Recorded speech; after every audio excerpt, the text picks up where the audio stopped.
The Chicago Police Department has tightened its policy on taser use, rewriting the rules to discourage officers from shocking people who are running away or otherwise vulnerable to injury. The change drew little public notice when the department enacted new use of force policies in October. The revised order was issued a month and a half after a Chicago Tribune investigation detailing the department's reliance on the weapon pointed out that the rule changes the department had announced did not specifically ban shocking people who simply run away and pose no serious threat. That prohibition has been adopted by other large police departments and endorsed by reform advocates and use of force experts who note that taser shocks can cause people to fall and sustain devastating head injuries. Facing a controversy sparked by officers' use of force, Superintendent Eddie Johnson oversaw a sweeping overhaul of the department's policies and introduced the new rules in May. Experts criticized the taser policy as too permissive, while the union representing rank-and-file cops argued the department didn't even have the right to change the rules without bargaining with the union. But 5 months after the new rules were unveiled, the department issued a taser policy containing a lengthy revision.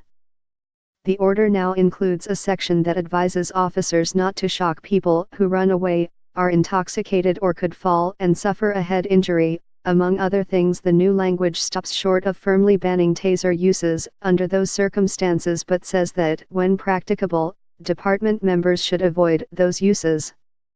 The department's force policies are significant not just as guidelines but because they dictate conduct that can lead to discipline for an officer. The rules apply to a weapon that top department officials have increasingly embraced as an alternative to shooting people. The department has increased its stock of the weapons more than 5-fold from about 745 in 2015 to about 4,000 now, enough for every officer responding to calls to have one, said department spokesman Frank Giancamilli.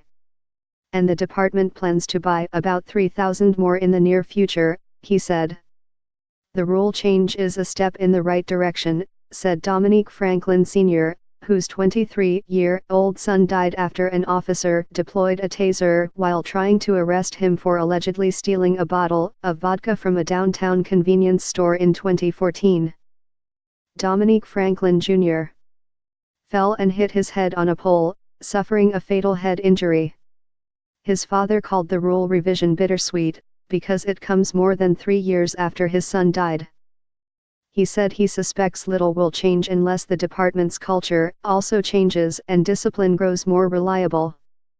Too many cops do stuff because they feel they can get away with it, he said. Giancamilli said department officials made several minor changes to the new force rules before they were enacted in October that were based on feedback and questions from officers during the initial training on the new policy. These changes give police officers additional explicit guidance to take into account before force is considered, Giancamilli wrote in an email.